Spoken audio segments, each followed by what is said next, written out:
Good morning. Well, we didn't quite make it down the mountain either. But in case you're climbing Mount Emi and you happen to get stuck on the mountain before nightfall, chances are you can always find a Buddhist monastery to put you up for the night. So, here we are. Check out the accommodations. You've got your basic cement walls, your basic cement floors, and of course, your basic cement bed. All for a couple bucks a night, but hey, it's got plenty of character. As we began to look around this place, it was clear that this was closer to the MA we thought we'd find than the MA we'd actually found so far. This place looked and felt like it probably had for centuries. Things were done at a slower pace here.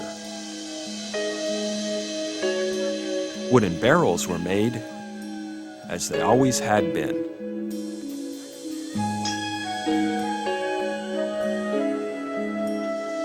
All you needed was a drill bit, a short piece of rope, both feet, and you had yourself a precision drill press. Life went by at a leisurely pace here.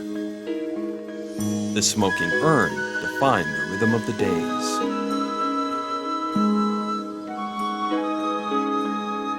Pilgrims passed through making their offerings, and we couldn't help but notice how few seemed to be young. Most seemed old enough to remember what religion was like in China before Chairman Mao. The line between religion and pop culture on Mount Ma was a fuzzy one indeed, and we had to wonder what direction it would all go in the new China. For the moment, though, it was time for some food.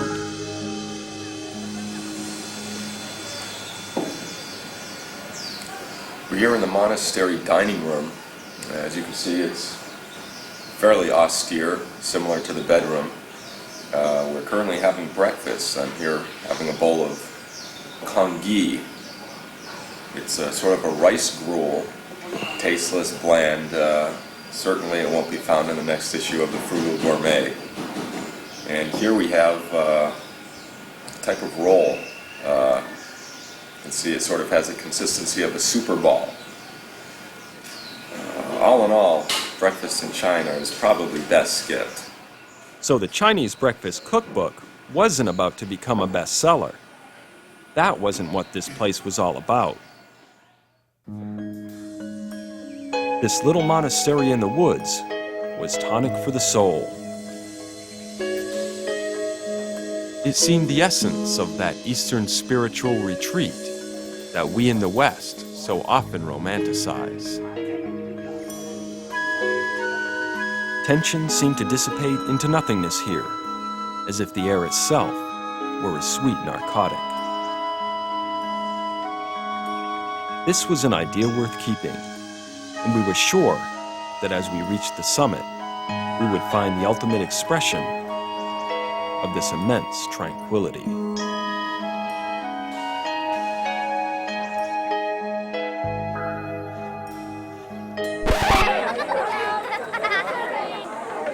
Well, guess again.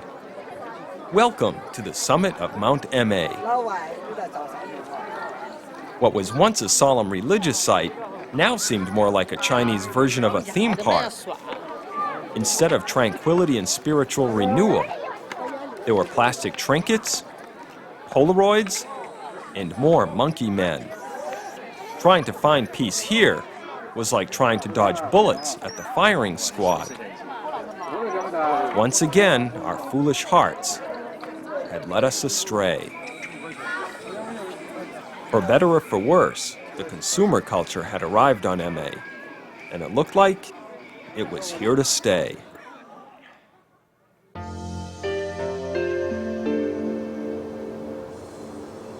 Still, MA was a beautiful place. That is, if you could steal away from the picture hawkers, monkey men, and plastic junk.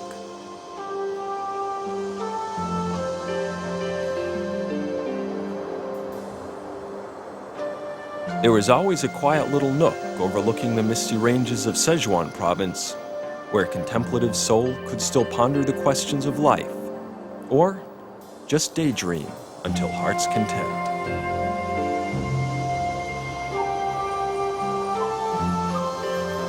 This seemed a fitting way to end our trip in China. We'd come a long way to this mountaintop, and it signaled the end of a journey. It had been quite a roller coaster ride, and along the way, we'd made some discoveries. The China in our mind was often just that. In many ways, it had little to do with the China we'd encountered.